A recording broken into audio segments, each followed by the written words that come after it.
2017, Prodi S1 Kebidanan, semester 1. Dan saya Hafsah Yolanda Salim dengan NIM 23152011008 dari S1 Kebidanan.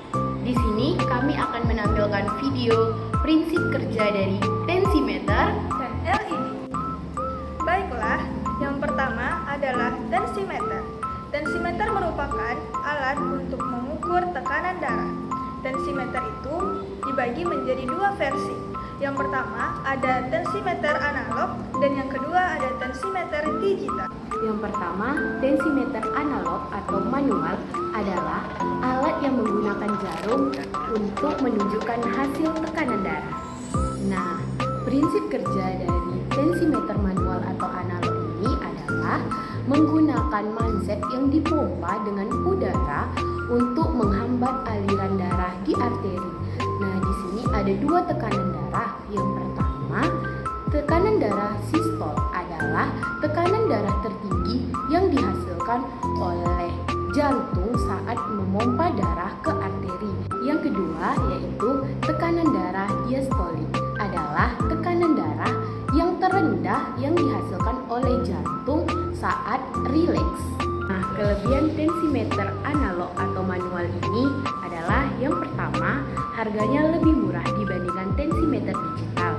Yang kedua, lebih akurat dibandingkan tensimeter digital jika digunakan oleh tenaga medis yang diukur. Yang ketiga, lebih tahan lama dibandingkan tensimeter digital. Namun, tensimeter analog atau manual ini memiliki kekurangan. Yang pertama, lebih sulit digunakan daripada tensimeter digital. Yang kedua, hasil pengukuran dapat dipengaruhi oleh kesalahan manusia. Yang ketiga, tidak dapat menyimpan hasil pengukuran. Yang keempat, tidak praktis dibawa bepergian. Nah, yang selanjutnya ada tensimeter digital. Tensimeter digital ini merupakan alat ukur tekanan darah yang menggunakan layar untuk melihat hasil dari tekanan darah seseorang.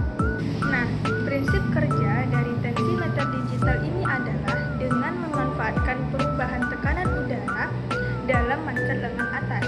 Ketika manset dipompa, tekanan udara dalam manset akan meningkat hingga melebihi tekanan darah sistolik. Akibatnya, aliran darah ke lengan atas akan berhenti.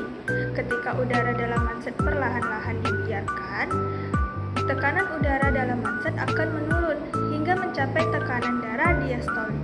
Pada saat ini, aliran darah lengan atas akan kembali kepada normal. Pada tensimeter digital ini juga, perubahan tekanan udara dalam manset akan dideteksi oleh sensor tekanan.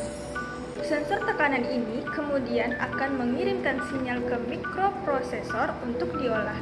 Mikroprosesor akan menghitung tekanan darah sistolik dan diastolik berdasarkan perubahan tekanan udara dalam manset. Hasil perhitungan ini kemudian akan ditampilkan pada layar LED tensimeter.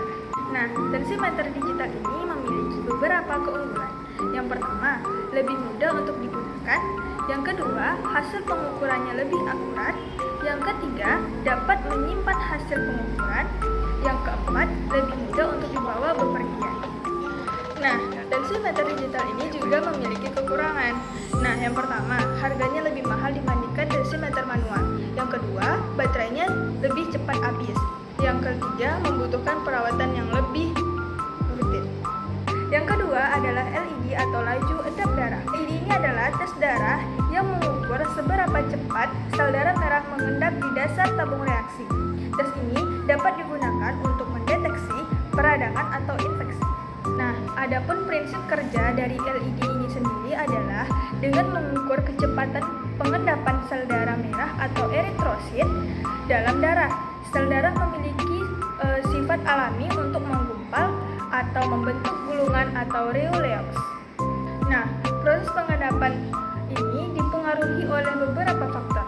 Yang pertama adalah kadar protein plasma. Yang kedua adalah kadar antikoagulan. Yang ketiga adalah kadar sel darah putih. Nah, kelebihan dari laju endapan darah atau LED ini yang pertama, mudah dan murah. tes yang mudah dilakukan dan relatif murah dibandingkan tes-tes yang lain. Yang kedua, non-invasif.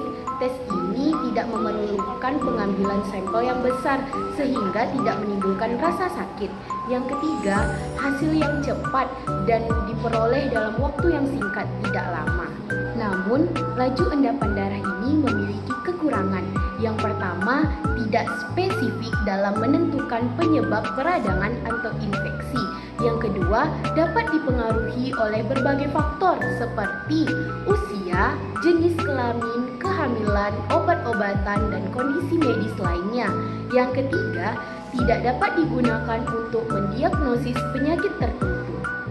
Baiklah, demikian video singkat kami tentang prinsip kerja LED Tensimeter.